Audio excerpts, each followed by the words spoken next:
C'est le dénouement d'une affaire qui a démarré il y a près de 15 ans. Nicolas Sarkozy, ancien président de la République, est condamné à 5 ans de prison pour association de malfaiteurs dans l'affaire des financements libyens de sa campagne présidentielle de 2007, une première pour un ancien chef d'État. Alors Nicolas Sarkozy va-t-il réellement faire de la prison et plus globalement, que faut-il savoir de cette affaire ? Salut, c'est Blanche, je remplace Hugo aujourd'hui, j'espère que vous allez bien, c'est le sujet à la une de ces actus du jour. Alors avant d'évoquer le verdict du procès, ça nous paraît essentiel de revenir sur cette affaire. Nicolas Sarkozy était jugé donc pour financement illégal de campagne électorale, corruption passive, recel de détournement de fonds publics et association de malfaiteurs. Concrètement, l'ancien président est accusé d'avoir accepté en 2006 un don de dizaines de millions d'euros du dirigeant libyen de l'époque, Mouammar Kadhafi, pour financer sa campagne électorale de 2007. En échange, il aurait promis des contreparties économiques et diplomatiques pour la Libye, ce qui serait alors de la corruption qui est illégale. Nicolas Sarkozy, de son côté, a toujours nié les faits. Selon le site d'investigation Mediapart, qui a révélé l'affaire en diffusant 2 documents laissant supposer l'existence d'un versement non déclaré de 50 millions d'euros de la part du régime libyen, eh bien ce financement, il aurait été organisé à travers des intermédiaires, donc des hommes d'affaires, des proches du pouvoir libyen, mais aussi de l'équipe de campagne de Nicolas Sarkozy. Plusieurs documents et témoignages issus des archives libyennes, notamment une note signée par le chef des renseignements extérieurs libyens, accréditent l'existence d'un accord prévoyant ce soutien secret. Des flux financiers suspects, comme le transfert de 440 000 euros sur le compte d'un proche de Nicolas Sarkozy, ou encore des remises d'espèces, ont également été identifiés et mis en lien avec la campagne présidentielle. Si vous voulez en savoir plus, sachez qu'on a interviewé il y a quelques mois le journaliste de Mediapart, Fabrice Arfi, qui est à l'origine des révélations. Il revient en détail sur l'affaire, c'est absolument passionnant et c'est disponible sur notre chaîne Grand Format, le lien est en description. Revenons donc à aujourd'hui et au verdict du procès qui a eu lieu de janvier à mars 2025. Nicolas Sarkozy est donc reconnu coupable d'association de malfaiteurs, mais il est relaxé pour les faits de recel de détournement de fonds publics, corruption passive et financement illégal de campagne électorale. Autrement dit, les juges ont considéré que le simple fait d'avoir permis à des proches de solliciter le régime libyen pour obtenir un soutien financier constituait une association de malfaiteurs, mais les délits les plus graves, comme le fait d'avoir reçu ou blanchi l'argent, n'ont pas pu être formellement prouvés dans le dossier. Par exemple, l'enquête a bien montré que des sommes d'argent avaient parfois transité ou avaient été évoquées, mais le tribunal n'a pas pu confirmer que cet argent ait effectivement été utilisé dans la campagne de 2007 ou que Nicolas Sarkozy en ait bénéficié directement. Mais alors, à quoi est-il condamné exactement ? Je le disais en introduction, il est condamné à 5 ans de prison avec mandat de dépôt à effet différé avec une exécution provisoire. Concrètement, ça signifie qu'il ira effectivement en prison dans les prochaines semaines. Il recevra bientôt une convocation avant de connaître la date de son incarcération. Le tribunal insiste sur la gravité exceptionnelle des faits reprochés à l'ancien président. À noter que Nicolas Sarkozy a annoncé qu'il allait faire appel, mais dans tous les cas, il restera incarcéré dans l'attente d'un éventuel nouveau procès.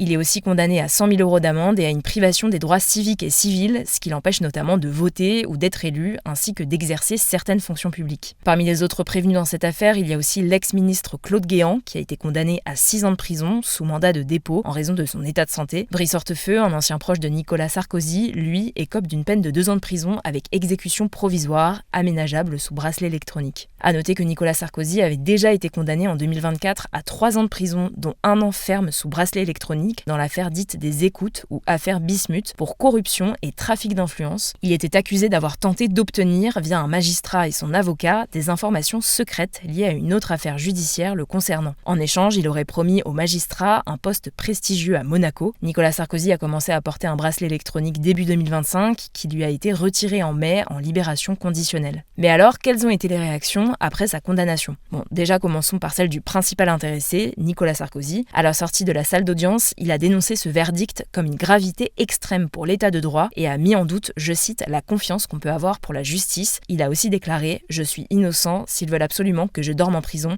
je dormirai en prison, mais la tête haute ». Laurent Wauquiez, le patron des députés Les Républicains, donc du camp de Nicolas Sarkozy, a apporté sur X son soutien et sa reconnaissance envers l'ex-président qui, selon lui, a toujours servi la France avec passion et engagement. Marine Le Pen, la chef de file des députés du Rassemblement national, a dénoncé sur X la généralisation de l'exécution provisoire. Selon elle, il s'agit d'un grand danger au regard des grands principes de notre droit. Cette déclaration, évidemment, elle fait écho à sa propre situation. Fin mars, elle a été condamnée pour détournement de fonds publics, notamment à une peine de 5 ans d'inéligibilité. Cette peine a été assortie d'une exécution provisoire. Marine Le Pen a fait appel. Le procès se déroulera du 13 janvier au 12 février prochain. À gauche, Marine Tondelier, la secrétaire nationale des écologistes, a quant à elle réagi avec ironie à la condamnation de l'ex-président en partageant une affiche parodique du parti Les Républicains sur laquelle on peut voir Nicolas Sarkozy et l'ex-premier ministre François Fillon, tous deux condamnés avec le slogan « La France des honnêtes gens ». Ce slogan, qui a été lancé cet été par le président du parti Les Républicains, a également été repris ironiquement par François Ruffin, député du mouvement Debout et ancien député LFI. Du côté de la France insoumise justement, Manon Aubry, députée européenne, a cité une phrase prononcée par Nicolas Sarkozy en 2005 et qui avait fait polémique alors qu'il visitait la cité de la Dalle en Seine-Saint-Denis en tant que ministre de l'Intérieur. Il avait déclaré devant les habitants « Vous en avez marre de cette bande de racailles, eh bien on va vous en débarrasser ». Sur X, le groupe La France Insoumise à l'Assemblée nationale a quant à lui repartagé un ancien tweet de Nicolas Sarkozy dans lequel il avait écrit, je cite, « Quand un individu revient pour la 17e fois devant le tribunal, il doit être puni pour l'ensemble de son œuvre ». Bref, d'autres réactions devraient tomber dans les prochaines heures, on suivra tout ça. Je vous renvoie à nouveau vers l'interview du journaliste de Mediapart, Fabrice Arfi, par Hugo, pour bien comprendre l'affaire. Je vous laisse avec Brice pour les actualités en bref.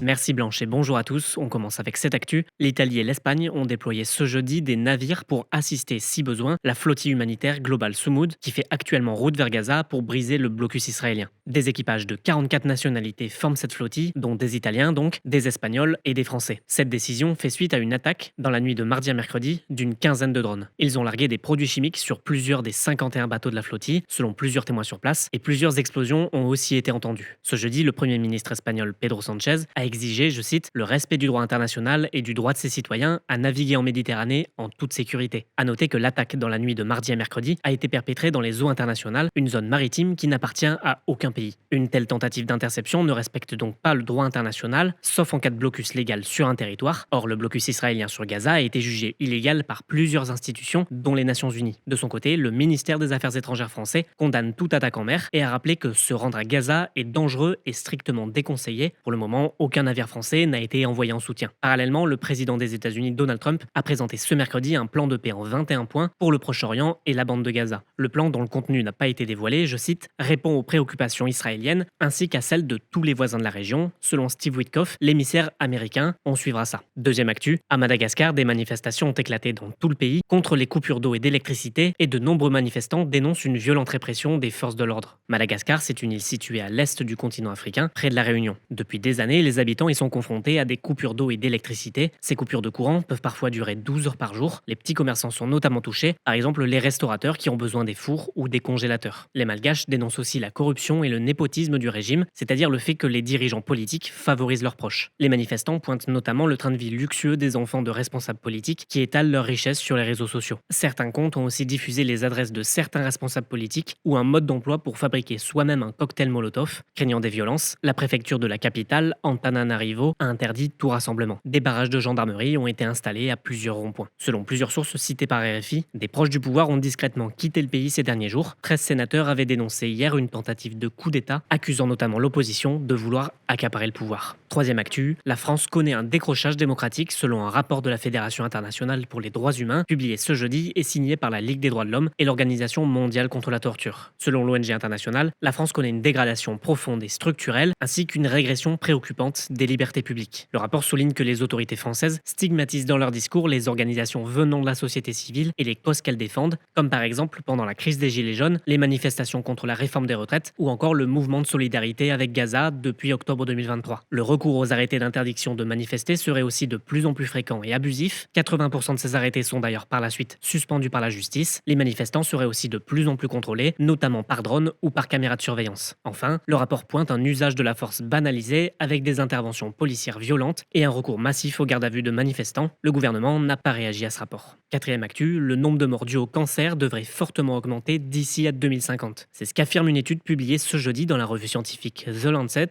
Concrètement, le nombre de décès liés au cancer a augmenté de 74% dans le monde en 25 ans pour atteindre 10,4 millions de décès. Le chiffre pourrait dépasser les 18,5 millions en 2050. Cette augmentation s'expliquerait par une population plus nombreuse et plus vieille qu'auparavant, mais en 2023, plus de 4 décès par cancer sur 10 dans le monde restent liés à des facteurs de risque comme le tabagisme, une mauvaise alimentation ou encore une consommation d'alcool importante. Le cancer le plus diagnostiqué en 2023 était le cancer du sein. D'après le rapport, sans action et financement suffisants, le nombre mondial de nouveaux cas de cancer pourrait augmenter d'environ 61% ces 25 prochaines années. À noter que les scientifiques appellent à réduire les inégalités pour que chacun puisse se faire diagnostiquer et recevoir des traitements efficaces. Cinquième actu, la planète a franchi un nouveau seuil d'alerte. Il s'agit de la 7e limite planétaire avec l'acidification des océans océans, selon le rapport Planetary Health Check publié ce mercredi. Ces limites, définies en 2009 par des scientifiques, sont 9 seuils à ne pas dépasser pour préserver l'équilibre de la Terre et éviter de prélever plus que ce que la nature peut régénérer. Concernant le phénomène de l'acidification de l'eau, il est lié à l'absorption par les océans du dioxyde de carbone émis par l'activité humaine. Résultat, le pH présent dans nos océans diminue, ce qui rend l'eau de mer nocive pour les coraux, les coquillages ou encore le plancton. C'est donc toute la chaîne alimentaire marine qui est menacée. Il ne reste désormais plus que 2 limites encore sous le seuil critique, la diminution de la couche d'ozone et la présence d'aérosols dans l'atmosphère. A noter que dépasser la limite n'est pas forcément irréversible. La couche d'ozone se rétablit par exemple depuis l'interdiction des substances nocives en 1987. Elle devrait même se reconstituer entièrement vers 2050. Et on finit avec cette actu. Le présentateur et humoriste américain Jimmy Kimmel a réalisé ses meilleures audiences depuis 10 ans avec le retour de son émission sur la chaîne ABC qui avait été suspendue une semaine. Alors si vous n'aviez pas suivi, ABC avait suspendu son émission Jimmy Kimmel Live suite à des propos du présentateur sur Tyler Robinson, le tueur présumé de l'influenceur conservateur Charlie Kirk qui avait choqué les partisans de Donald Trump. Il avait dénoncé la récupération politique de cette affaire par le camp du président des États-Unis. Mais donc ce mardi soir, il est revenu à l'antenne et son émission a enregistré une audience 4 fois plus importante que la moyenne de la dernière saison avec 6,2 millions de téléspectateurs. Il s'agit de la meilleure performance de l'émission depuis plus de 10 ans, selon Disney, le propriétaire de la chaîne. La séquence d'ouverture du retour de l'animateur a été visionnée par plus de 26 millions de personnes sur les réseaux sociaux. A noter que 25% des chaînes locales américaines ont boycotté Jimmy Kimmel et n'ont donc pas diffusé son émission. Merci Brice pour ces actualités et merci à vous d'avoir suivi ce format aujourd'hui. Je crois que j'ai tout dit. Prenez soin de vous, prenez soin de vos proches et je vous dis à plus tard.